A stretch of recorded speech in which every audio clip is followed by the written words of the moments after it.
Suratul A'la ini adalah surat yang paling disukai Nabi Shallallahu Alaihi Wasallam. Karena hampir tiap malam Nabi Shallallahu Alaihi Wasallam selalu membaca suratul A'la. Bahkan juga Nabi Shallallahu Alaihi Wasallam selalu membaca saat manusia berkumpul, seperti hari Jumat dan juga sholatul Id. Dan itu disebutkan dalam sebuah hadis, kana yutiru bisabbihisma rabbikal a'la. Beliau setiap malam ketika salat witir, maka beliau selalu membaca sabbihisma rabbikal a'la, kemudian qul ya ayyuhal kafirun dan qul huwallahu ahad. Hampir setiap malam.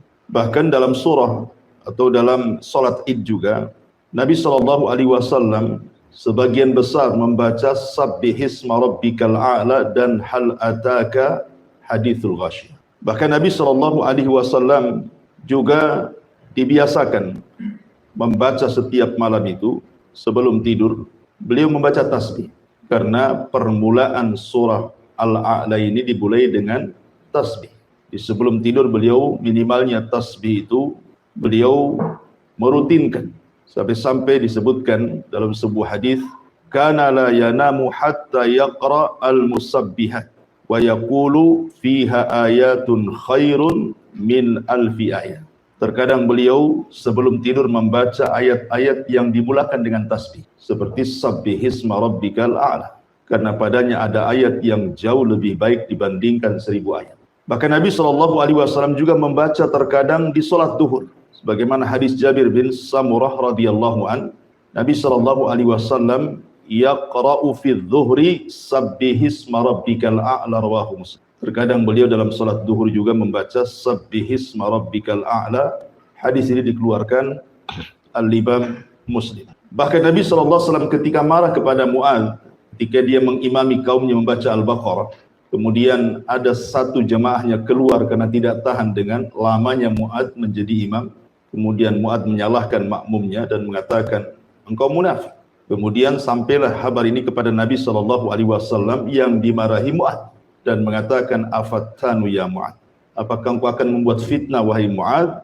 Aina kunta an sabbihisma rabbikal a'la wadduha wa idas sama'un fatar.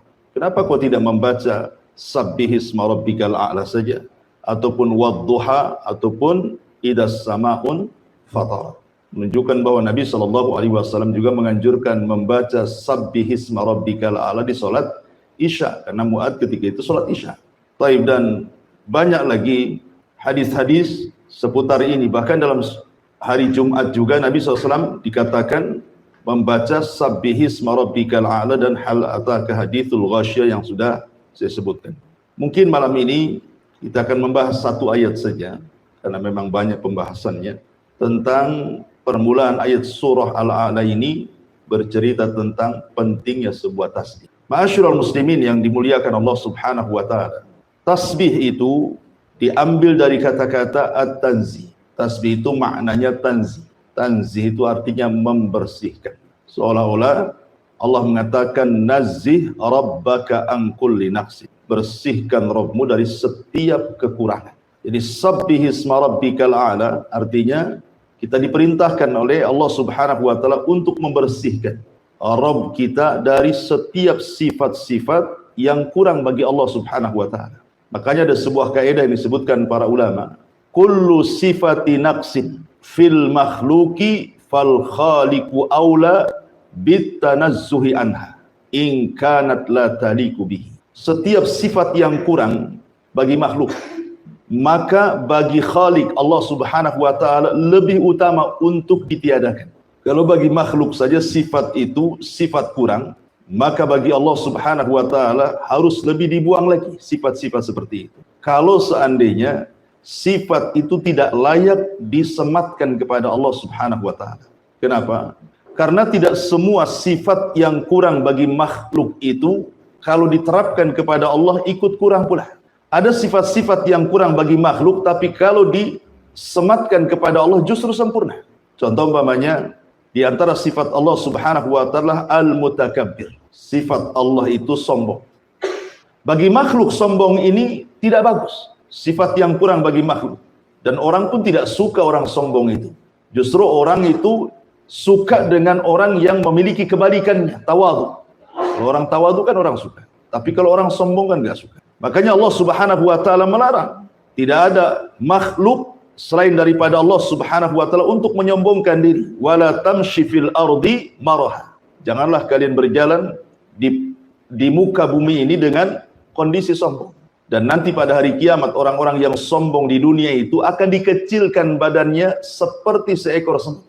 Di tengah-tengah orang besar yang berjalan menuju Allah Subhanahu wa taala sehingga dia terseok-seok untuk menghindari kaki-kaki orang besar itu. Jadi ketika di dunia dia merasa besar, Allah kecilkan nanti pada hari kiamat. Makanya dahulu ada seorang ulama namanya Malik ibn Dinar rahimahullahu taala. Tiba-tiba di hadapannya lewat jenderal perang namanya Muhallib ibnu Abi Safra.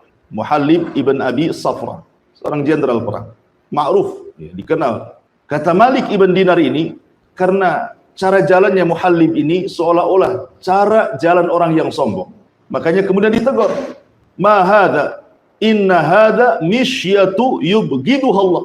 Apa-apaan kau berjalan ini? Jalan seperti itu tidak disukai oleh Allah Subhanahu wa taala. Muhallib ini karena merasa jenderal, dia ngomong kepada Malik ibn Dinar, ala ta'rifuni, kamu sembarang saja ngomong kepadaku seperti itu, tidakkah kau tahu siapa aku? Nah, gitu. Dia jenderal, satu ulama pula. Maka kata Malik ibn Dinar menasihati, bahkan aku tahu siapa dirimu dengan sebenar-benar pengenalan. Kemudian kata Muhallib mengatakan, lalu siapa aku ini? Dikiranya mungkin Malik ibn Dinar akan mengatakan, ya kau seorang jenderal, orang yang sangat dihormati dalam pasukanmu. Ternyata bukan itu kata-kata Malik ibn Dinar. Apa kata Malik ibn Dinar? Ya, aku tahu siapa kamu. Alasta antal ladzi awwaluka nutfatan nadhirah wa akhiruka jifatan qadirah wa antal an tahmilu adharah. Bukankah engkau yang dulu terlahir dari air mani yang sangat hina, dan kelak engkau ketika mati akan menjadi bangkai yang sangat busuk, dan sekarang engkau dalam badan membawa najis yang sangat kotor. Baru dia terdiam dan dia mengatakan, al-an araftani haqqal ma'rifah. Oh, terima kasih, kau sudah mengingatkan aku siapa aku. Dari sini menunjukkan bahwa sombong itu tidak disukai Allah. Tapi kalau Allah sombong, itu sudah wajar. Sesuatu yang kurang bagi makhluk belum tentu kurang bagi Allah kalau sifat itu diletakkan kepada Allah. Tetapi secara kaidah umum, setiap sifat yang kurang bagi makhluk kalau diterapkan kepada Allah, maka lebih kurang lagi, tidak boleh. Kecuali ada sifat-sifat yang terbalik tadi. Tapi yang jelas bahwa ketika Allah mengatakan sabbihisma rabbikal a'la, hendaklah kita mensucikan Rabbmu yang maha tinggi ini, maksudnya di sini tasbih di sinilah at-tanzih, membersihkan setiap sifat-sifat Allah ataupun perbuatan-perbuatan Allah dari sifat dan perbuatan yang tidak layak disematkan kepada Allah Subhanahu wa taala. Itulah makna tasbih. Baik, masyarul muslimin yang dimuliakan Allah Subhanahu wa taala. Kalau kita bicara tentang tasbih, tasbih ini banyak sekali faedahnya. Mungkin di antara kita ada yang belum tahu tentang keajaiban tasbih. Masyarul muslimin yang dimuliakan Allah Subhanahu wa taala, saya akan sebutkan beberapa keajaiban tasbih. Baru kita bentangkan soal tasbih ini lebih dalam lagi. Masyarul muslimin yang dimuliakan Allah Azza wa Jalla, yang pertama, tasbih itu ucapan subhanallah, yasilu ila ridha, bisa mengantarkan kepada ridha Allah Subhanahu wa taala. Jadi orang yang banyak bertasbih, maka dia akan ridha hatinya. Apapun yang Allah Subhanahu wa taala ujikan kepada kita bukan hanya sekedar sabar, tapi dia bisa ridha. Karena tingkatan ridha itu tingkatan tertinggi dalam sabar. Sabar itu di bawahnya, ridha itu di atasnya. Seperti orang kena musibah. Ada orang bisa sabar, tetapi belum tentu bisa ridha. Nampaknya sabar, tapi kalau disentuh keluar semua isinya. Tapi kalau orang ridha, mau disentuh apapun, dia sudah mengatakan innalillahi wa inna ilaihi raji'un. Semua datang dari Allah. Kalau Allah menghendaki, ya semua akan kembali kepada Allah. Dia akan ridha. Lah tasbih itu yasilu ila ridallahi azza wa jalla, akan mengantarkan kepada keridhaan Allah Subhanahu wa taala. Ma'asyiral muslimin yang dimuliakan Allah Azza wa Jalla. Yang kedua, yu'inu ala sabri. Kata ulama, bisa menolong kita untuk bisa lebih sabar lagi dalam kehidupan ini. Makanya kenapa ketika Nabi SAW merasa sempit dadanya, dengan perlakuan orang-orang Quraisy yang tidak mau menerima dakwahnya. Apa kata Allah? Fasbir ala ma yaqulun fasabbih bihamdi rabbik. Apa kata Allah? Sabarlah terhadap apa yang mereka katakan kepadamu wahai Muhammad. Mereka mengatakan kau gila, mereka mengatakan kau penyihir, kau penyair dan begitu seterusnya. Sabar saja. Tidak perlu menjadikan sempit dadamu. Bagaimana cara melapangkannya? Fasabbih bihamdi rabbik. Bertasbihlah dengan memuji nama Rabb. Dari sini menunjukkan bahwa Allah iringkan kalimat sabar dengan tasbih. Menunjukkan bahwa sabar itu bisa diraih dengan tasbih. Ini dua. Yang ketiga, secara umum tasbih itu adalah zikir kepada Allah Subhanahu wa taala. Akan tetapi ma'asyiral muslimin yang dimuliakan Allah Azza wa Jalla, ternyata kalau kita melihat tentang ayat perintah tentang zikir, tasbih ini disendirikan dari zikir. Seperti Allah mengatakan dalam surah Al-Ahzab ayat 42-43, Ya ayyuhalladzina amanu dzkurullaha dzikran katsira wasabbihuhu bukratan wa asila. Wahai orang-orang yang beriman, perbanyaklah zikir kepada Allah dan perbanyaklah tasbih di pagi dan petang hari kalian. Bukankah ucapan tasbih itu bagian daripada zikir? Kenapa dikeluarkan? Seolah-olah di sini ada penyebutan zikrul khas ba'dal am. Ya. Disebutkan kalimat khusus setelah menyebutkan kalimat umum. Menunjukkan bahwa tasbih itu ada keistimewaan tersendiri dari seluruh zikir yang ada. Sama ketika Allah menyebutkan tentang malaikat. Allah mengatakan tanazzalul malaikatu waruh. Di mana seluruh malaikat turun dan juga ruh. Ruh itu siapa? Jibril. Kan Jibril bagian daripada malaikat. Kenapa disendirikan? Menunjukkan bahwa Jibril ini bukan sembarang malaikat. Makanya dari sini ketika Allah keluarkan tasbih dari zikir, padahal dia bagian daripada zikir, menunjukkan bahwa tasbih ini bukan zikir biasa. Ketika kita mengucapkan subhanallah, subhanallah, subhanallah, ini bukan zikir biasa. Ini zikir yang spesial. Kalau zikir saja Allah mengatakan ala bi dzikrillahi tatmainnul qulub, bahwa dengan zikir kepada Allah itu tenang hatinya, maka tasbih itu bukan hanya menenangkan hati, sampai kepada melembutkan hati. Jadi hati kita akan lembut lagi. Bukan hanya tenang saja, lembut hati kita. Ini diantara faedah yang ketiga. Kemudian faedah yang keempat, bahwa tasbih juga termasuk maqasidut tauhid. Ataupun maqasidu ad-da'wati ilallah. Tujuan daripada dakwah kepada Allah. Tujuan daripada tauhid terangkum dalam tasbih. Ketika Nabi Musa alaihi salatu wassalam, dia hendak berdakwah kepada Fir'aun dalam surah Toha.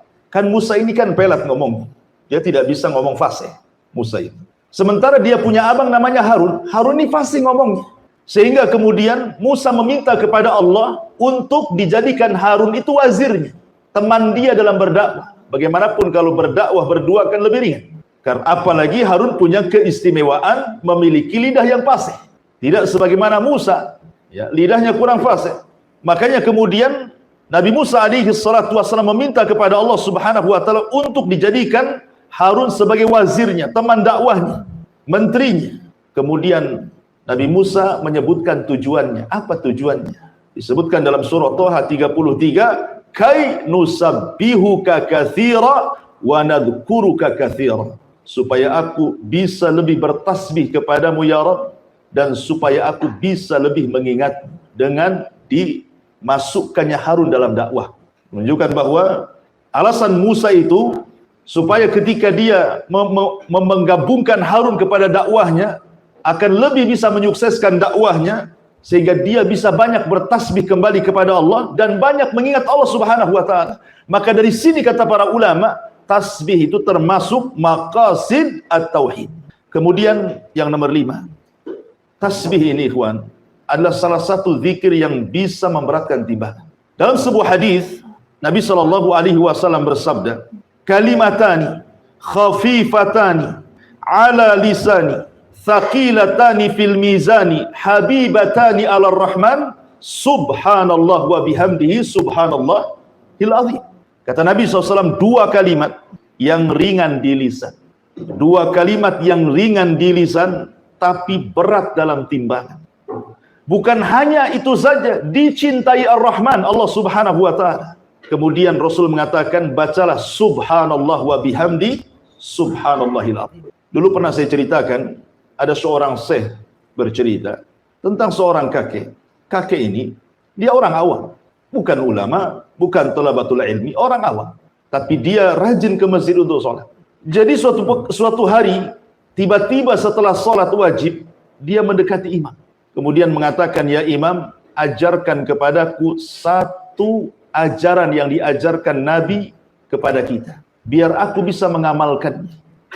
Tiba-tiba imam sholat ini kaget kan itu. Tapi dia teringat dengan hadis ini. Dia mengatakan, kalau begitu dengarkan Nabi SAW bersabda kalimatani khafifatani ala lisani thaqilatani fil mizani habibatani ala rahmani subhanallah wa bihamdihi subhanallahil azim. Langsung ditangkap hadis ini, kemudian langsung dihafal sama kakek ini. Kemudian dia pulang. Subhanallah. Dia hanya menghafal satu hadis ini, tapi dia dakwahkan, dia amalkan dan dia dakwahkan hadis ini kepada semua manusia yang dijumpai dia. Datang ke kondangan kawin, dia ngomong di hadapan orang, Nabi bersabda, ada dua kalimat yang ringan di lisan, berat dalam timbangan, dicintai Ar-Rahman, katakan subhanallah wa bihamdihi subhanallahil azim. Masuk ke pasar, dia ceramah di hadapan orang-orang pasar, orang pasar, ada dua kalimat ringan di lisan, berat dalam timbangan, dicintai Ar-Rahman, katakan subhanallah bihamdi subhanallahil azim. Ketemu orang di jalan ngomong begitu. Pokoknya setiap ketemu orang dia sampaikan hadis ini. Antum melakukan seperti ini, yang ada malu antum. Tiba-tiba Allah takdirkan kakek ini jatuh sakit gara-gara ditabrak mobil. Masuk dia ke rumah sakit. 3 hari dia koma. Hari ketiga dia sadar. Kemudian keluarganya senang. Ketika dia sadar, yang pertama dipanggil bukan keluarganya. Aina dokter? Mana dokter? Oh, dokter langsung dipanggil, sibuk tuh dokternya. Kata dokter sambil pegang tangannya, iya kek, saya dokter. Kata kakek ini, ya dokter, Nabi bersabda, 2 kalimat ringan di lisan, berat dalam timbangan, dicintai Ar-Rahman, katakan dok, subhanallah wa bihamdihi subhanallahil azim. Kemudian dia mati. Dia akhiri kematiannya dengan subhanallah wa bihamdihi subhanallahil azim. Memberatkan timbangan dia. Karena tasbih ini ikhwatu fiddin, sekali lagi banyak keistimewaan. Ini baru sedikit yang saya ceritakan, masih banyak. Jadi dia bisa memberatkan timbangan dan dicintai Allah Subhanahu wa taala. Ingat, kalau Allah mencintai kita, apa yang terjadi? Nadahu Jibril. Allah akan panggil Jibril. Apa kata Allah? Ya Jibril, inni uhibbu fulana. Aku suka dengan si fulan. Maka Jibril mengatakan, ketika Allah mengatakan, ya Jibril, aku suka dengan si fulan, maka kau juga harus suka. Jibril langsung panggil semua malaikat dan mengatakan, wahai malaikat-malaikat Allah, Allah suka dengan si fulan, kalian juga harus suka dengan si fulan itu. Hanya mengucapkan kalimat subhanallah wa bihamdihi subhanallahil azim.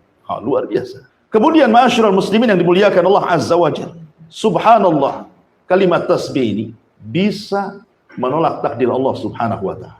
Ajaib. Ya.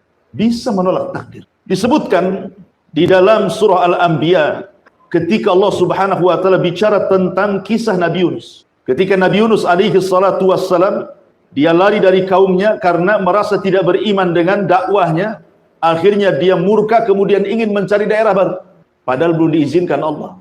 Tiba-tiba dia keluar, kaumnya pula tobat. Yunus tidak tahu.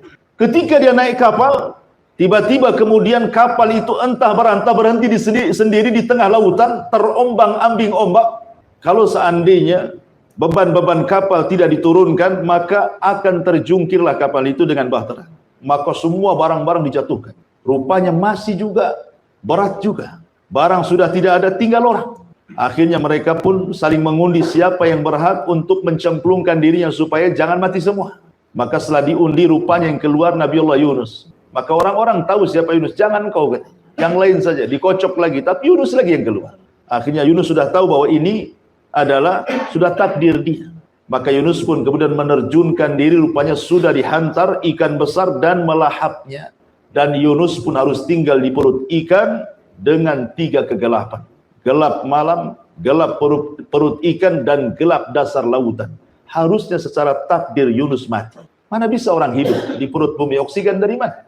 Kita nyelam saja bisa mati. Apalagi dalam perut ikan. Di kegelapan malam, di dasar lautan pula. Siapa yang menjadikan Yunus selamat? Allah Subhanahu wa taala. Apa penyebabnya? Tasbih. Yang menyebabkan Nabiullah Yunus kemudian diselamatkan dari takdir Allah Subhanahu wa taala, dari kematian, adalah tasbih.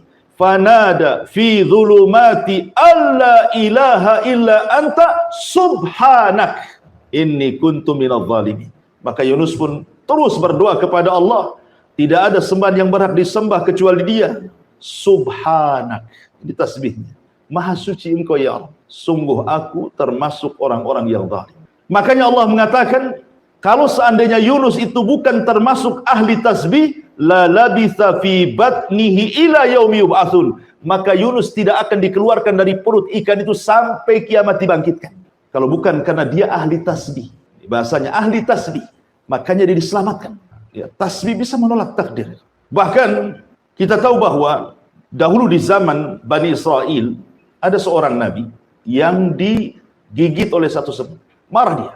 Kemudian dia bawa obor api, kemudian hendak dibakarlah itu satu kampung semut itu. Yang salah satu semut mau dibakar pula kampung semutnya. Maka Allah Subhanahu wa taala utus malaikat menegur nabi tersebut.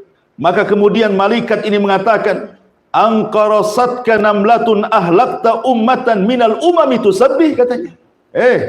Kamu ini gimana?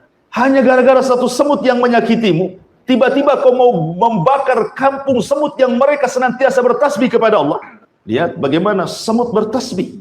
Makanya para talabatul ilmi, seperti antum ini sedang belajar, seluruh hewan-hewan lautan yang ada di perut lautan dan semua hewan-hewan semut yang ada di dalam lubangnya, mereka memintakan ampun kepada Allah Subhanahu wa taala untuk kehadiran kita di majelis taklim, karena mereka umat yang bertasbih. Ma'asyiral muslimin yang dimuliakan Allah Azza wa Jalla. Kemudian juga di antara faedah tasbih adalah bisa senantiasa mengingatkan kita kepada Allah Subhanahu wa taala. Karena mengingat Allah Subhanahu wa taala itu sangat penting, ikhwan. Karena sampai saja kemudian kita tidak ingat Allah Subhanahu wa taala, ini bahaya. Disebutkan dalam sebuah hadis yang luar biasa bahwa ketika seseorang itu mengucapkan subhanallah subhanallah, maka kalimat zikir itu akan berputar-putar mengelilingi arsy. Dan disebutkan dalam hadis Nuaim ibn Bashir, Rasulullah SAW bersabda, "Inna mimma tadhkuruna min jalalillahi at-tasbiha wa takbira wa tahlila wa tahmida." Sesungguhnya kalimat-kalimat zikir yang kalian lafadkan dari keagungan Allah, baik berupa tasbih subhanallah, baik berupa takbir Allahu Akbar, baik berupa tahlil la ilaha illallah, baik berupa tahmid alhamdulillah. Apa kata Nabi SAW? Tidaklah orang mengucapkan kalimat itu, tidaklah seseorang di antara kalian suka bila ada amalan-amalan yang senantiasa disebutkan di sisi Allah Subhanahu wa taala, maka kalimat tasbih, kemudian takbir, kemudian tahlil, kemudian tahmid, mereka akan berputar-putar haulal arsy lahunna dhawi kadawawi nahli. Kata Nabi SAW, maka kalimat itu akan berputar-putar mengelilingi arsy Allah, dan kalimat-kalimat zikir tersebut mengeluarkan suara seperti suara lebah, menyebut-nyebut nama orang yang sedang menyebut-nyebut nama Allah di sisinya. Jadi kita diingatkan terus dengan Allah dengan zikir itu. Jadi kalimat itu akan berkeliling-keliling. Kalau antum baca subhanallah, maka kalimat ini akan naik ke langit. Kalau antum membaca alhamdulillah, la ilaha illallah, kalimat-kalimat ini akan berputar-putar di arsy. Kemudian akan menyebut-nyebut nama orang yang sedang berzikir di hadapan Allah, mengingatkan kita kepada Allah. Bahkan yang lebih hebat lagi, kalau antum memperbanyak tasbih, satu kalimat tasbih itu seolah-olah antum telah berinfak dengan gunung emas. Disebutkan dalam hadis yang sahih yang dikeluarkan oleh Imam At-Tabrani dari sahihkan oleh Syekh Nasiruddin Al-Albani rahimahullahu taala, "Man halahul lailu an yukabidahu au bakhila bil mali an yunfiqahu au jabuna anil adwi an yuqatilahu falyukthir min subhanallah wa bihamdihi fa innaha ahabbu ilallah min jabali dhahabin yunfikuhu fi sabilillahi azza wajalla." Lihat kata Rasul, siapa yang dicegah oleh istirahat malamnya sehingga dia tidak bisa sholat malam, atau kebakhilannya sehingga dia tidak mau berinfak, atau ketakutannya sehingga dia tidak mau berjihad perang, maka hendaklah perbanyak ucapkan subhanallah wa bihamdi. Maha suci Allah dan dengan segala pujian milik Allah, karena yang demikian itu lebih disukai Allah dari gunung emas yang engkau infakkan di jalan Allah. Kalau kita membaca subhanallah, subhanallah, kata Rasul, itu lebih baik daripada gunung emas yang kau infakkan di jalan Allah. Kalimat tasbih saja. Dan siapa juga yang punya gunung emas? Kalaupun antum dapat gunung emas, sudah rebutan. Taruhlah kemudian antum punya gunung emas, kemudian diinfakkan, itu tidak lebih baik dibandingkan antum memperbanyak tasbih. Bahkan tidak ada satupun doa orang yang memperbanyak tasbih kecuali dikabulkan. Di zaman Imam Ahmad ini ketika dia keluar dari penjara sudah tua, ya kan? Karena dia kan bolak-balik masuk penjara Imam Ahmad. Jadi dia ingin mengunjungi satu kawannya, tapi tempatnya nun jauh di sana. Ya, dia harus mengadakan safar. Maka dia pun kemudian mengambil bekalnya, sudah tua, tapi Imam Ahmad pun diberikan kekuatan fisik. Walaupun sudah tua itu diberikan kekuatan fisik. Dia berjalan, ingin berkunjung kepada temannya. Dan ingat, itu sebuah amal soleh. Kalau antum berkunjung kepada kawan, tidak ada niat kecuali silaturahim. Bukan karena bisnis. Bukan karena ingin pinjam uang apalagi. Enggak. Ya betul-betul dia ingin berkunjung lillah. Maka 70.000 malaikat akan mengiringi antum dari belakang. Makanya Imam Ahmad ini ingin mengunjungi saudaranya, kawannya. Lillahi ta'ala karena Allah. Allah takdirkan di tengah jalan. Dia pun kemudian kemalaman. Dia harus menginap. Terpaksalah dia mencari masjid. Itu menginap kan itu. Penginapan zaman dulu ya masjid, mau kemana? Rupanya ada teras masjid, dia tidur di situ. Rupanya penjaga masjid ini mencurigai. Imam Ahmad itu imam dunia, terkenal. Tapi terkenal karyanya. Terkadang karyanya dikenal, orangnya tidak tahu. Sehingga dikira itu bukan siapa-siapa, sama takmir masjidnya diusir. Tidak boleh tidur di situ. Terpaksalah Imam Ahmad mencari pohon, kemudian tidur di bawah pohon. Rupanya depan masjid itu ada khobbaz. Khobbaz itu artinya tukang roti, penjual roti, anak muda. Jadi kasihan kok ada kakek-kakek di situ tidur di bawah pohon, ditawarkanlah bagaimana kalau dia nginap di rumahnya. Diajaklah Imam Ahmad dengan senang hati, udah tua. Kemudian dia melihat khobbaz itu, tukang roti itu.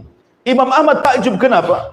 Sambil kerja itu, lisannya tidak pernah berhenti untuk mengucapkan subhanallah, astagfirullah, subhanallah, astagfirullah. Pokoknya tasbih dan istighfar itu tidak lepas dari lisannya. Kita saja kalau kita zikir terus-terusan kan capek juga kan itu. Antum baca subhanallah, subhanallah, berapa jam antum sanggup? Lidah pun dah kering. Pasti ada berhentinya kan? Ini tidak. Mulai dari kerja sampai subuh, lisannya terus ngomong. Imam Ahmad nih heran. Kok bisa dia berzikir seperti itu? Sampai tidak tidur Imam Ahmad itu karena takjub dengan anak muda itu. Akhirnya ditanyalah sama Imam Ahmad itu. Bagaimana kau bisa melakukan itu? Apa kata anak muda ini? Karena sudah terbiasa wahai imam. Setiap hari aku sudah melakukan seperti ini. Jadi zikir itu sudah jadi kebiasaan dia. Orang kalau sudah biasa kan nggak akan capek kan itu. Udah biasa dia mengucapkan subhanallah, astagfirullah, subhanallah. Udah biasa. Imam Ahmad mengatakan, anak muda kan tidak tahu kalau itu Imam Ahmad. Imam Ahmad mengatakan, apa barokah zikir dengan memperbanyak tasbih dan istighfar itu? Apa manfaatnya? Maka anak muda ini mengatakan, demi Allah, tidaklah aku berdoa kepada Allah Subhanahu wa taala kecuali diijabah, kecuali satu doa yang belum diijabah. Semua doa yang kupanjatkan semua dikabulkan Allah, kecuali satu, katanya. Imam Ahmad heran, apa yang satu itu? Maka anak muda ini mengatakan, begini wahai fulan, wahai bapak tua, sesungguhnya aku sangat mencintai seorang alim min ulama'i dunia. Dia sedang dipenjara sekarang. Aku sangat takjub dengan karya-karyanya. Aku ingin belajar kepadanya, tapi karena kesibukanku aku tidak bisa menjumpai dia. Jadi Imam Ahmad heran, siapa orang yang kau jadikan panutan itu sehingga kau menjadi ahli ibadah seperti ini kan? Anak muda ini mengatakan namanya Ahmad ibn Hanbal. Rupanya di situ Imam Ahmad. Kata Imam, demi Allah, doamu sudah dikabulkan Allah Subhanahu wa taala. Aku adalah Ahmad ibn Hanbal. Itulah buah barokahnya dengan memperbanyak zikir kepada Allah kan. Cita-citanya dikabulkan oleh Allah Subhanahu wa taala. Jadi kalau antum punya cita-cita belum dikabulkan, perbanyak zikir, perbanyak tasbih, istighfar, tahlil, tahmid. Insyaallah, siapa yang ingat Allah, maka Allah ingat kita. Siapa yang lupa dengan Allah, Allah pun lupa dengan kita. Udzukurullaha yadhkurukum. Ingatlah Allah, Allah ingat kalian. Ma'asyiral muslimin yang dimuliakan Allah Azza wa Jalla. Kemudian juga di antara faedah tasbih adalah mukaffiratul dzunub, bisa menggugurkan dosa. Kita ini setiap hari, ikhwan, dengan adanya medsos di depan saya ini, setiap hari antum berdosa mata antum. Setiap hari. Entah berapa kali mata antum memandang aurat itu di handphone itu. Baik di YouTube, baik di IG, baik di Facebook, kan gitu ya. Terkadang baik di TikTok, ada yang men-TikTok kan. Kita sering niatnya itu tujuannya mungkin dengar berita. Entah kenapa tiba-tiba nampak pula ada gambar-gambar sur gitu kan. Beritanya ditinggalkan, itu pula yang ditengok. Boleh jadi tidak ditengok tapi sekilas pandang. Itu dosa kecil. Tapi kalau setiap hari kan bisa besar itu. Karena tidak ada dosa kecil yang ditumpukan kecuali jadi besar. Dan tidak ada dosa besar kalau antum digempur dengan istighfar, kan begitu. Kata Nabi SAW, "Man qala subhanallah wa bihamdi mi'ata marratin huttat khotoyahu wa in kanat mithla zabadil bahri wa fi riwayatin akthar min zabadil bahri." Siapa yang mengucapkan subhanallah wa bihamdihi 100 kali dalam sehari, maka Allah Subhanahu wa taala akan hapuskan dosa-dosanya walaupun dosa antum itu sebanyak buih di lautan atau lebih banyak daripada buih di lautan. Berbiasa, ikhwan. Siapa yang bisa menghitung buih lautan? Tidak ada yang bisa menghitung buih lautan. Bahkan kata Rasul, lebih banyak daripada buih lautan. Seandainya dosa kita lebih banyak dari buih lautan, tetap diampuni. Tentu yang dimaksud di sini dosa-dosa kecil maksudnya. Bukan dosa-dosa besar, karena dosa besar harus dengan taubatan nasuha. Tapi kan setiap hari kita memandang aurat. Antum ke pasar, antum di jalan, lihat wanita-wanita itu. Kan nampak auratnya. Entah tertampak, entah keenakan nampak. Nah, macam-macam kan orang itu. Kalau tak cantik mungkin ya tertampak lah. Kalau cantik makin ditampak-tampak. Gitu ya kan. Betapa banyak dosa kita setiap hari, yang dari handphone, yang di dunia nyata, yang di pasar, yang di mall. Nah ini kan dosa kecil. Makanya Umar bin Khattab, tadi saya sudah katakan, tidak ada dosa kecil, kalau dikumpulkan ya besar juga gitu maksudnya. Tapi itu bisa dihapuskan dengan memperbanyak tasbih. Subhanallah wa bihamdi. Subhanallah wa bihamdi. Ya. Ma'asyiral muslimin yang dimuliakan Allah Subhanahu wa taala. Kemudian juga lebih daripada itu, bahwa tasbih ini sebab mendapatkan rizki Allah Subhanahu wa taala. Jadi orang akan mudah mendapatkan rizki Allah Subhanahu wa taala disebabkan dengan memperbanyak tasbih. Nabi Zakaria, mungkin sebagian antum sudah dengar ceritanya. Dia berdoa kepada Allah Subhanahu wa taala untuk meminta anak. Dia sudah tua, istrinya mandul. Ketika dia melihat Maryam dalam mihrabnya memperbanyak zikir kepada Allah Azza wa Jalla dan beribadah, kemudian tiba-tiba dapat karomah, ada makanan, maksudnya buah-buahan di musim dingin pula ada di musim panas, atau ada buah-buahan di musim panas pula ada di musim dingin.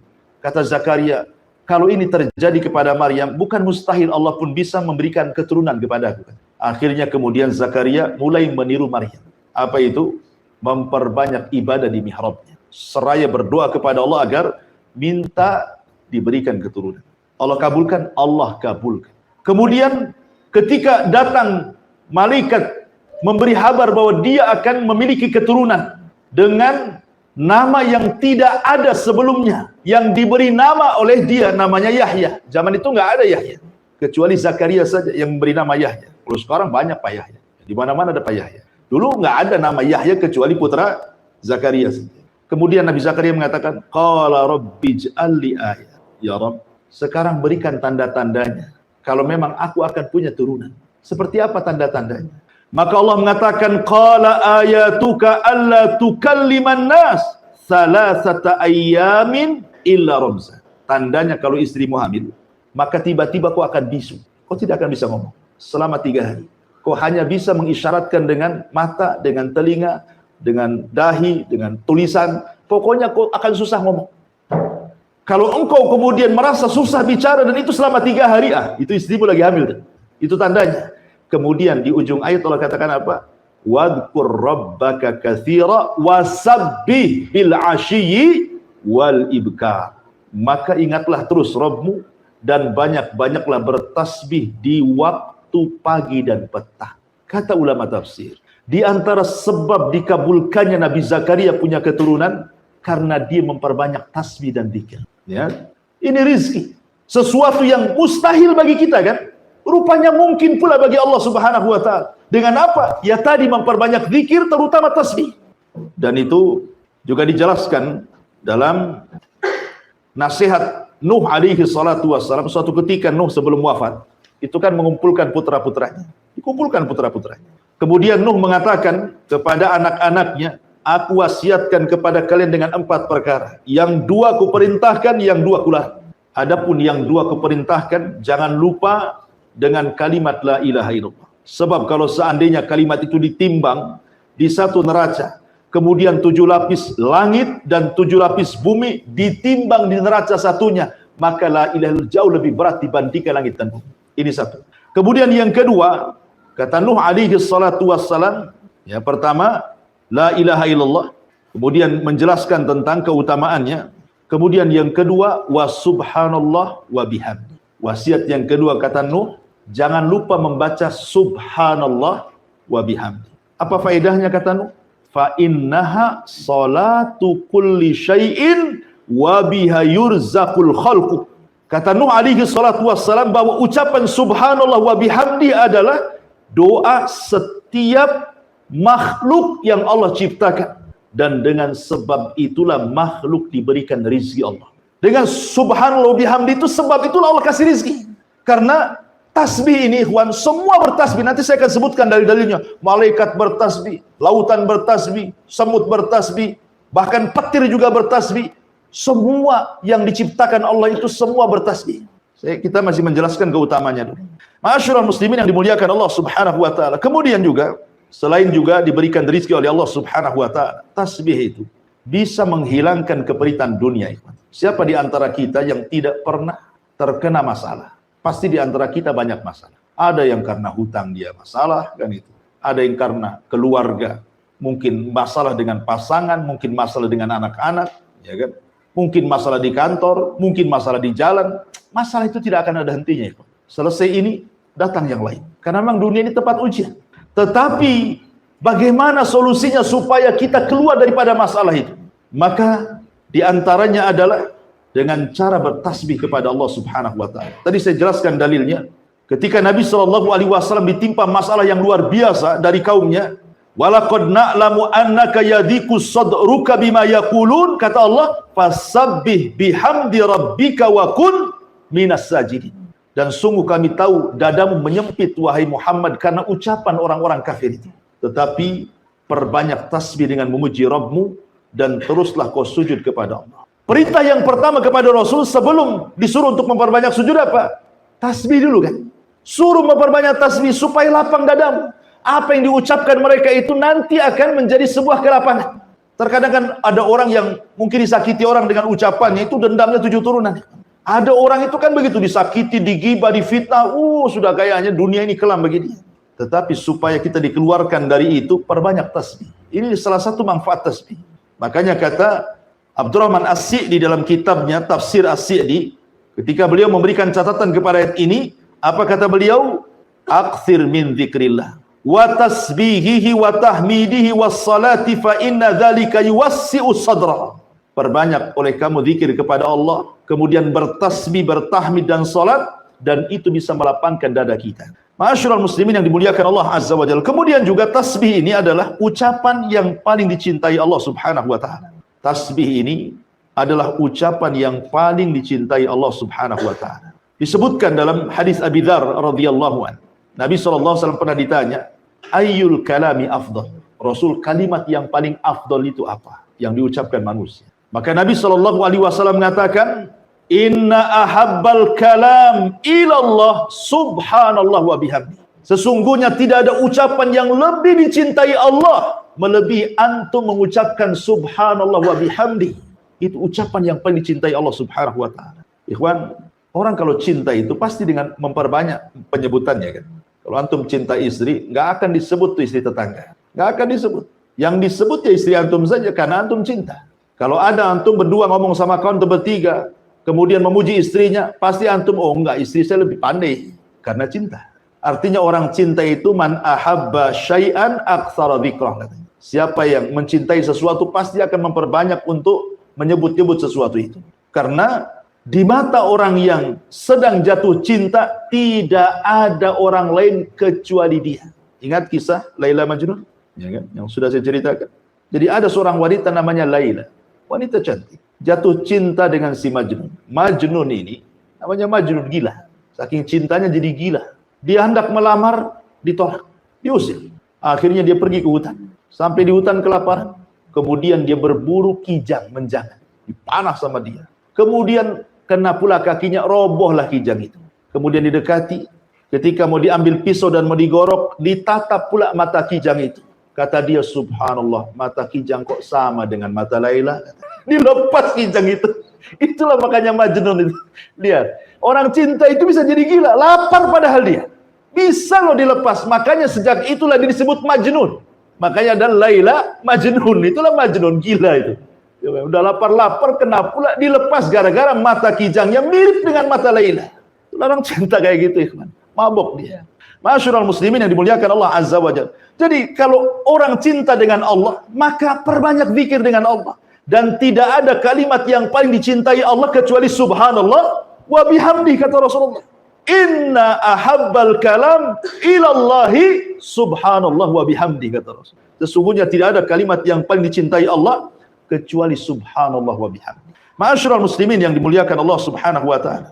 Kemudian juga di antara keistimewaan tasbih adalah tasbih ini adalah kalimat yang khairun minad dunya wa ma fiha. Seandainya dunia yang banyak macam-macamnya ini, ada rumahnya, ada gedungnya, ada tanahnya, ada perhiasannya, itu dibandingkan dengan tasbih, maka dunia itu tidak ada apa-apanya.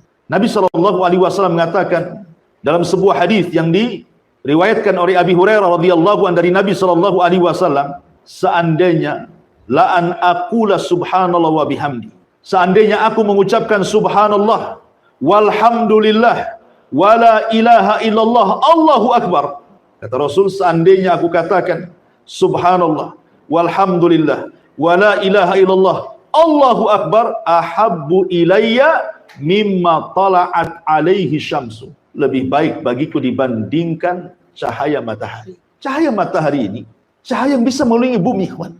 Kalau tidak ada matahari, apa gunanya dunia? Gelap. Ya kan? Untuk apa dunia itu? PLN mana yang bisa kemudian menerangi bumi 24 jam kalau tidak ada matahari? Artinya di sini kinayah bahwa ucapan tasbih itu lebih baik dibandingkan dunia dan isinya. Karena Rasul mengibaratkan lebih baik dibandingkan matahari terbit dari mulai terbit sampai terbenam. Kemudian juga di antara keutamaan tasbih adalah tasbih itu simatu ahlil iman. Itu ciri orang yang beriman kepada Allah Subhanahu wa taala, sebagaimana disebutkan dalam surah Nur ayat 36-37. Fi buyutin adzinallah an turfa wa yudhkar fiha ismuhu yusabbihu lahu fiha bil ghudwi wal asar. Di rumah-rumah yang Allah izinkan untuk diangkat, maksudnya di masjid-masjid, diizinkan oleh Allah untuk diangkat namanya. Kemudian disebut-sebut namanya dengan cara zikir, yusabbihu lahu fiha bil ghudwi wal asr. Maka orang-orang yang beriman senantiasa mereka bertasbih di pagi dan petang hari mereka. Menunjukkan bahwa tasbih, orang yang mempunyai tasbih itu bagian daripada simatu ahlil iman, ciri orang yang beriman kepada Allah Azza wa Jalla. Ma'asyiral muslimin yang dimuliakan Allah Azza wa Jalla, termasuk juga di antara keutamaannya adalah kasbu hasanatin katsiratin fi awqatin yasiratin. Membaca subhanallah bihamdihi ini sama dengan antum berniaga, modalnya kecil tapi untungnya besar. Modalnya mungkin 100.000, untungnya pula 100 juta. Enak gak tuh? Enak lah. Untuk bisnis modalnya cuma 100.000, untungnya pula 100 juta. Mana ada perniagaan yang seuntung ini? Lihat kata Nabi SAW dari hadis Sa'd bin Abi Waqqas radhiyallahu anhu. Kami duduk-duduk bersama Nabi SAW. Apa kata Rasul? Ayat jazu ahadukum an yaksiba kulla yaumin alfa hasanah. Lemahkah kalian dalam setiap hari kalian mendapatkan 1000 kebaikan? Sahabat berpikir, macam mana 1000 kebaikan? Kalau sholat 1000 kali sholat, siapa yang tahan? Kalau puasa 1000 hari, ini kan hitungannya 1 hari. Puasa macam mana puasa? Ya harus 1000 kali puasa kan gitu ya. Jadi pandangan para sahabat seolah-olah harus banyak ibadah untuk mendapatkan 1000 kebaikan itu. Kemudian sahabat ini bertanya, bagaimana caranya dalam 1 hari kita mendapatkan 1000 kebaikan itu? Maka Nabi SAW mengatakan, yusabbih mi'ata tasbihati fayuktab lahu alfa hasanah. Cukup engkau bertasbih 100 kali, maka dicatat di sisi Allah 1000 kebaikan. Bayangkan bandingannya, kita cuma 100 kali, tapi balasannya 1000. Ibaratnya saya contohkan tadi, antum modalnya 100.000, dapatnya pula juta-juta kan begitu. Ini menunjukkan juga keutamaan apa? Membaca subhanallah wa bihamdihi, tasbih kepada Allah. Dan yang terakhir, bahwa kalau ingin menanam tanaman di sorga, Kita ingin nanam sekarang ya di sorga. Apa bisa? Bisa. Dengan cara apa? Kata Nabi SAW, "Man qala subhanallah wa bihamdi, ghurisat lahu bihi nakhlatun fil jannah." Barang siapa yang mengucap satu kali saja, subhanallah wa bihamdi, itu antum sudah menanam satu pokok kurma di sorga. Padahal pokok kurma ini antum punya satu saja di samping rumah berbuah, viralnya luar biasa, ya kan? Boleh jadi antum pagar, siapa yang nengok suruh bayar. Gitu ya kan? Ya.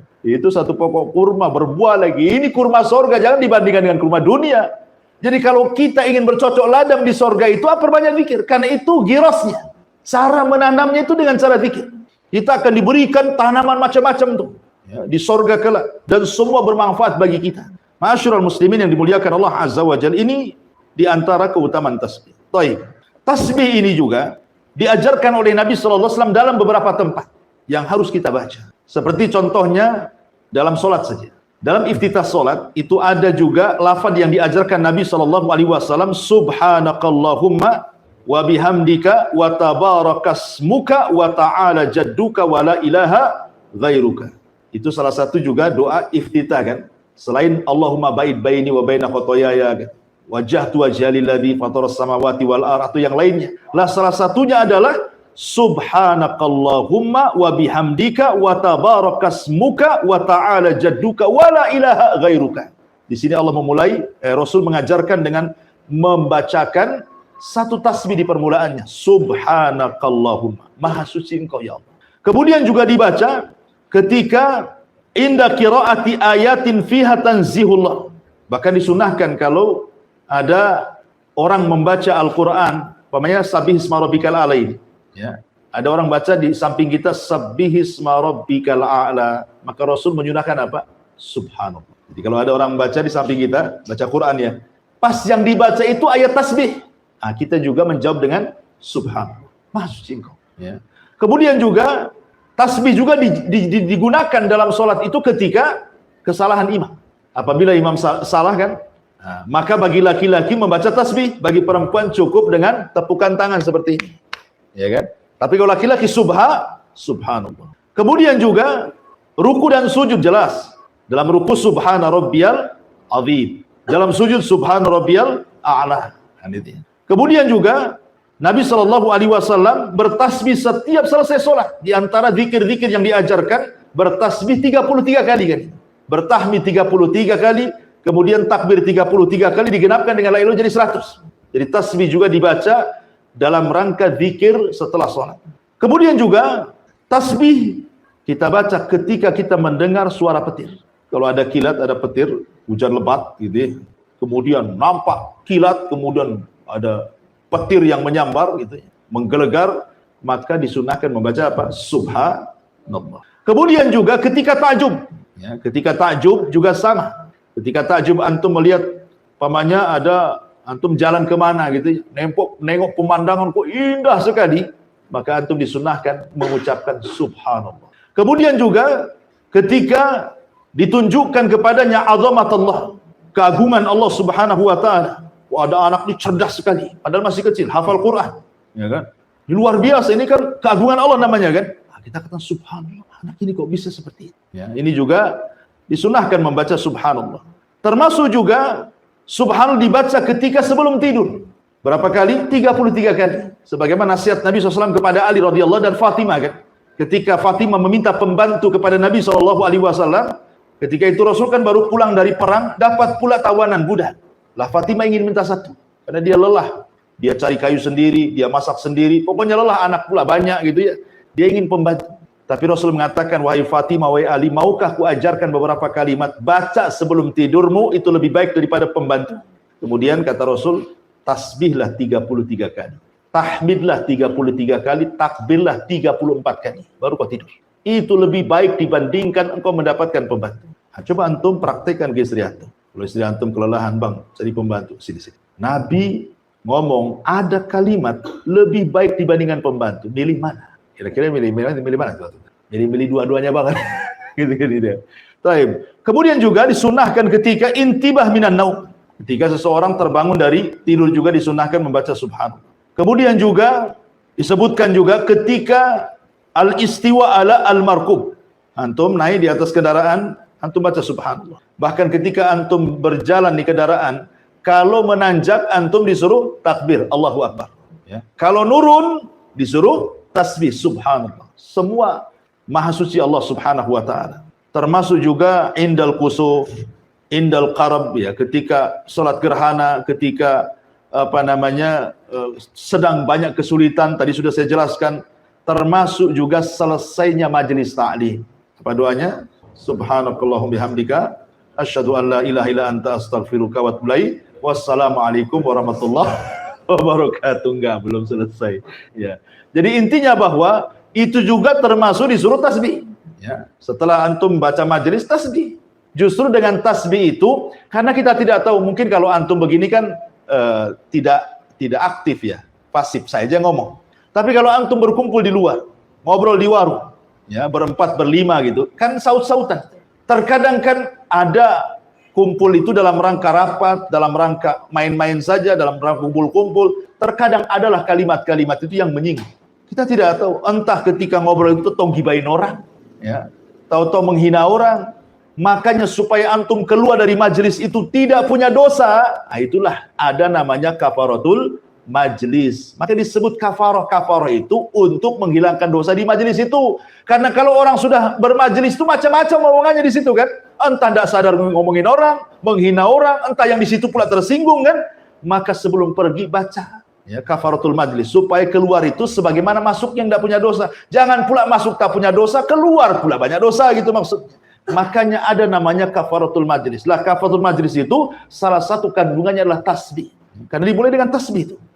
Menunjukkan, dan tadi saya sudah katakan bahwa tasbih itu bisa menggugurkan dosa. Ma'asyiral muslimin yang dimuliakan Allah Subhanahu wa taala. Baik. Kemudian kalau kita melihat di dalam Al-Qur'anul Karim, tasbih ini Allah Subhanahu wa taala sampai menyebut dalam tatanan bahasa Arab, ada yang dalam bentuk fi'il madhi, ada yang dalam bentuk fi'il mudhari, ada yang dalam bentuk fi'lul amr, ada juga yang dalam bentuk masdar. Coba bayangkan. Semua kata kerja ada. Contoh umpamanya, kata kerja yang fi'il mudhari umpamanya ya. Contohnya, banyak dalam Al-Quran seperti yusabbihu lillahi ma fis samawati wa ma fil ard. Yusabbihu lillahi ma fis samawati wa ma fil ard al-malikul quddus. Ya kan? Dalam surah Al-Jum'ah. Allah mulai dengan fi'il mudhari yusabbih. Ataupun dengan kalimat masdar. Subhanakallah. Subhanallah, itu masdar artinya. Seperti Allah Subhanahu wa taala mengatakan la ilaha illa anta subhanaka inni kuntu minadh dhalimin. Atau dalam bentuk fi'il madhi, sabbaha lillahi ma fis samawati wal ardi wa huwal azizul hakim, surah Al-Hadid. Atau dalam bentuk perintah seperti yang kita sedang kaji ini. Sabbih, ya, itu perintah namanya kan? Sabbih, bertasbihlah engkau. Lihat bagaimana Allah Subhanahu wa taala sampai-sampai menyebutkan kalimat tasbih dalam Al-Qur'an itu banyak sekali. Ada yang mengatakan sampai 900 kali. Kalimat tasbih diulang-ulang dalam Quran itu. Saking banyaknya, saking pentingnya kalimat tasbih. Sampai ada dalam bentuk fi'il madhi, fi'il mudhari, fi'il amr, ada juga dalam bentuk masdar gitu ya. Karena saya katakan tadi keutamanya sudah saya jelaskan secara global tadi. Baik.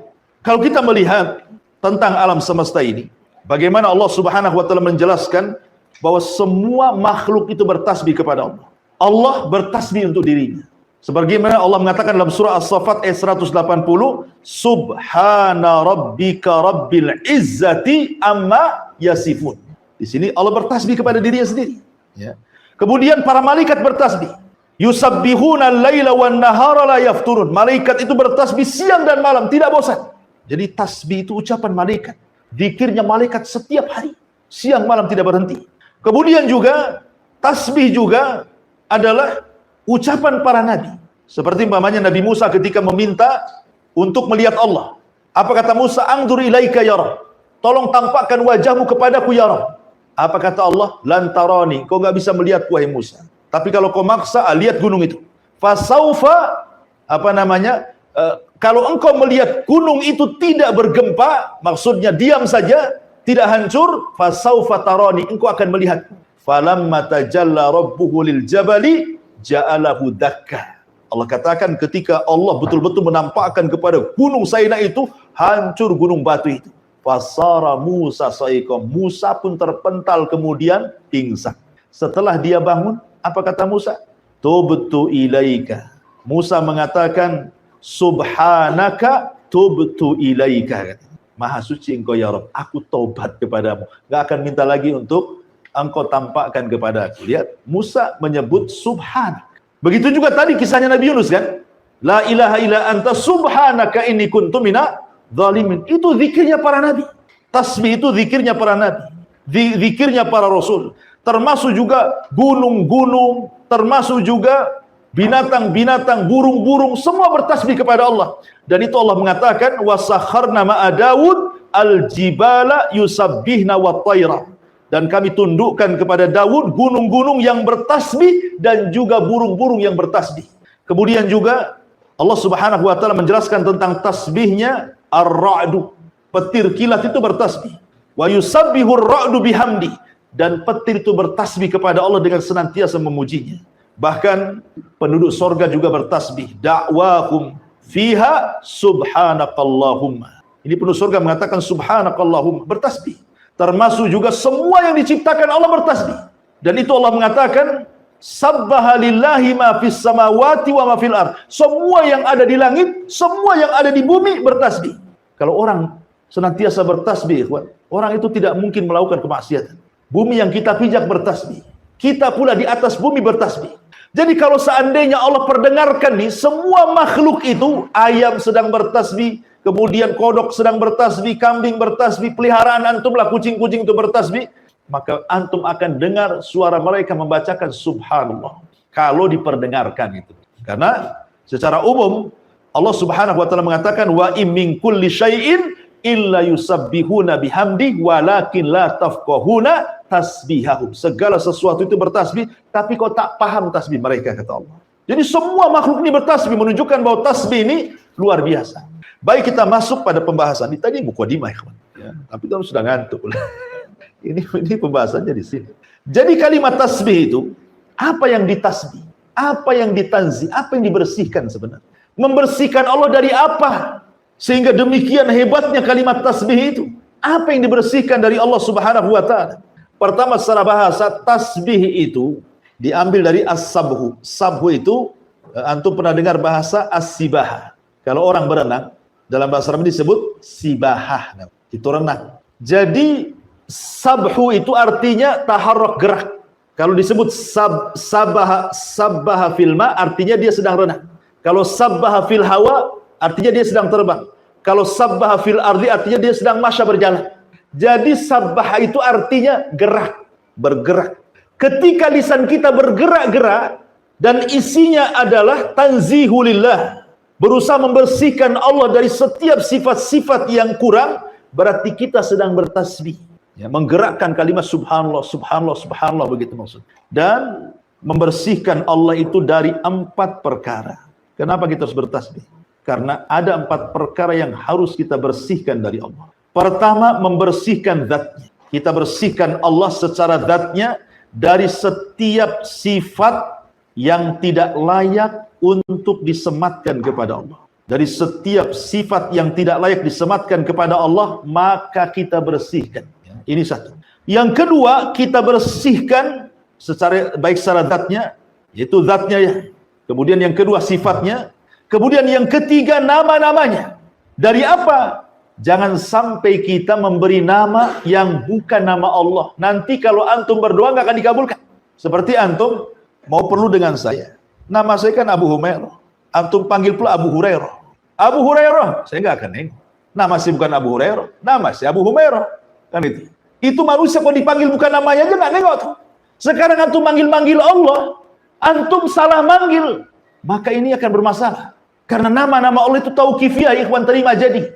Nama Allah itu sudah baku. Yang 99 nama itu sudah baku. Bukan berarti kemudian cuma 99 nama. Ini yang kita ketahui 99 nama itu. Nama Allah itu banyak, hanya Allah yang tahu. Tetapi nama Allah itu baku sifatnya. Tidak bisa dirubah. Ya. Tidak bisa dirubah. Sehingga ketika baku dan tidak bisa dirubah, berarti jangan salah sebut. Gitu maksudnya. Kalau antum salah sebut, nanti salah manggil. Kalau antum salah manggil, nggak akan dikabulkan doanya. Maka bersihkan nama-nama Allah dari salah sebut dari namanya. Makanya penting itu menghafal Asmaul Husna ini. Supaya jangan salah sebut. Ya kan? Kemudian yang keempat, kita bersihkan dari perbuatannya. Berarti ada 4. Kita membersihkan Allah dari zatnya. Jangan sampai disamakan dengan berhala-berhala selain daripada Allah. Yang kita lihat berhala-berhala selain daripada Allah itu karena mereka bisa dilihat, akhirnya bisa berkomentar kan. Ada orang nih nyembah berhala dari batu bapaknya, kemudian dipahat. Karena nampak oleh kita, terkadang adalah komentar dari kita itu, matanya agak ini pahatannya kurang bagus. Mesti kan ada kritikan kan? Kalau nampak kan, wujud berhalanya itu nampak, pasti banyak kritikan. Lah Allah itu tidak bisa dilihat, makanya tidak bisa dikritik. Gimana cara mengkritiknya? Barang itu, kalau kita mau mensifati itu ada 3 caranya. 1, antum pernah lihat, umpamanya ini botol, ya. Oh ini botol. Ana katakan, antum tahu nggak botol itu seperti apa? Karena antum pernah melihat, tahu botol kayak gini. Karena pernah melihat. Atau ada kembarannya. Ini ada kembarannya nih. Memang yang aslinya saya tidak tahu, tapi KW-nya saya pernah lihat. Nah, mungkin betulnya kurang lebih. Atau tidak pernah melihat, tidak ada KW-nya, tapi dapat kabar dari orang yang pernah melihat. Sekarang kita terapkan dengan Allah. Ya kan? Siapa yang pernah melihat Allah? Tidak ada. Berarti tidak bisa kita terima. Kemudian, ada nggak orang yang pernah melihat kembarannya Allah? Mustahil Allah punya kembar. Bagaimana caranya? Paling tinggi yang ketiga, kita mengenal Allah dari orang yang Allah utus sebagai nabinya, yang diberitahu tentang sifat dan nama-namanya. Rasulullah. Hanya itulah kabar tentang Allah dari Rasulullah. Makanya ketika kita bicara tentang nama dan sifat bagi Allah, tetapkan nama itu sebagaimana yang Allah tetapkan dalam Al-Quran, atau sebagaimana yang Rasul tetapkan dalam hadis. Begitu juga sifat-sifatnya, dengan tidak mentashbih menyerupakan, dengan tidak mentakib membagaimanakan, dengan tidak mentaktil menghapus, dan begitu seterusnya. Itulah akidah ahli sunnah. Jadi kita bersihkan termasuk perbuatan Allah. Dan perbuatan Allah itu 2. Perbuatan Allah itu 2. Tidak lepas daripada al-fadlu dan al-adlu. Allah itu kalau berbuat sesuatu kepada hambanya, imma al-fadlu, imma al-adlu. Apa itu fadlu? Apa itu al-adlu? Kalau dia bermuamalah dengan orang-orang kafir, maka Allah bermuamalah dengan cara al-adlu, keadilan. Kalau dia bermuamalah dengan orang-orang yang beriman, maka Allah akan bermuamalah dengan cara al-fadlu. Fadlu itu dengan cara Allah lebihkan dengan rahmatnya. Makanya ketika orang-orang kafir, kenapa Allah ciptakan surga? Kenapa Allah ciptakan neraka? Allah ciptakan neraka karena al-adlu, keadilannya. Allah ciptakan surga karena al-fadlu, karunianya. Ketika Allah masukkan orang ke surga, berarti karena keutamaan dan rahmatnya. Ketika Allah masukkan orang ke neraka, itu bukan karena kezalimannya, tapi karena keadilannya. Nah, bisa dipahami. Ya. Jadi perbuatan Allah tidak lepas daripada 2. Lain dengan perbuatan hamba. Perbuatan hamba tidak lepas daripada 3. Pertama, zalim. Hamba itu zalim. Tidak pernah adil. Ya. Dan ini kebanyakan orang zalim. Kemudian yang kedua, adil. Dan ini sangat sedikit. Kemudian yang ketiga, di atasnya adil lagi. Yang disebut dengan al-fadl tadi. Dan itu sangat sedikit. Tapi Allah cuma 2 ketika bermuamalah dengan kita. Ima bermuamalah dengan keadilannya, ima bermuamalah dengan kita dengan rahmat dan karunia-Nya. Ya, itulah Allah ciptakan surga dan neraka. Ma'asyiral muslimin yang dimuliakan Allah Subhanahu wa taala. Taib. Di sini Allah mengatakan sabbihisma rabbikal a'la. Sucikanlah nama Rabbmu al-a'la, yang maha tinggi. Al-a'la ini sifat daripada Rabb. Dan kalimat Rabb sendiri itu kalimat khususiyah daripada kalimat rububiyah. Jadi kalau disebut Rabb, artinya kita bicara tentang perbuatan Allah yang khusus bagi Allah. Seperti Allah menciptakan, Allah mengatur, Allah menguasai, dan begitu seterusnya. Ya, makanya kalimat Ar-Rabb tidak boleh dipanggil kepada makhluk. Walaupun artinya Rabb itu secara bahasa lah Sayyid, Tuan, ya kan? Seperti ataupun pemilik, seperti Abdul Muthalib pernah mengatakan kepada Abroha, adapun unta itu saya Robnya, Rabbul Ibil, kan itu ya. Adapun Ka'bah itu ada Robnya sendiri, maksudnya Allah, kan itu ya. Atau kalimat Rabb itu bisa kalimat Sayyid. Rasul mengatakan tidak boleh kita ngomong, pamannya ada budak dengan tuannya. Kemudian kita katakan kepada budaknya ini, berilah makan kepada Rabbmu. Nggak boleh. Walaupun secara bahasa itu adalah sama makna sayyid, tapi katakanlah berilah makan kepada sayyidmu atau kepada maulamu gitu ya. Jangan dikatakan Rabbmu. Nah, gitu. Karena Rabb itu khususnya bagi Allah Subhanahu wa taala kecuali diidhafahkan. Ya, Rabbul Ibil, Rabbul Bait, dan begitu seterusnya. Itu bahasa Arabnya, ya. Kemudian Al-A'la tentu yang maha tinggi. Kalimat yang maha tinggi ini, ikhwan.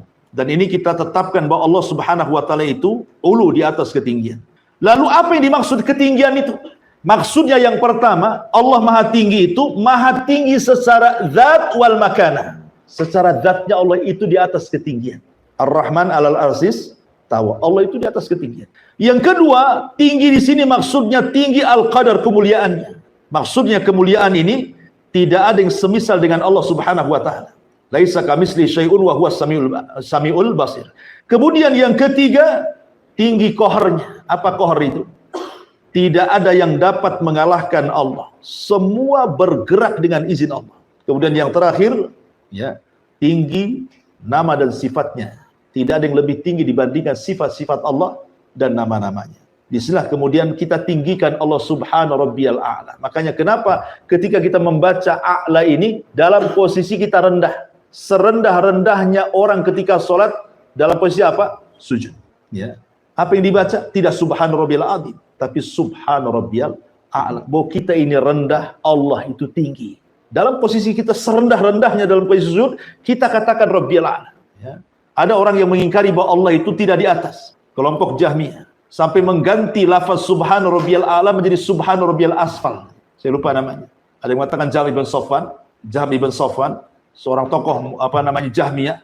Ketika dia sujud, dia tidak mau mengatakan Subhana Rabbiyal A'la. Dia ganti Subhana Rabbiyal Asfal. A'la itu tinggi, asfal itu rendah. Maha suci Allah yang maha rendah, katanya. Allah itu tidak ada di ketinggian. Coba diganti sama dia. Itulah Jahmiyah sesat kan itu.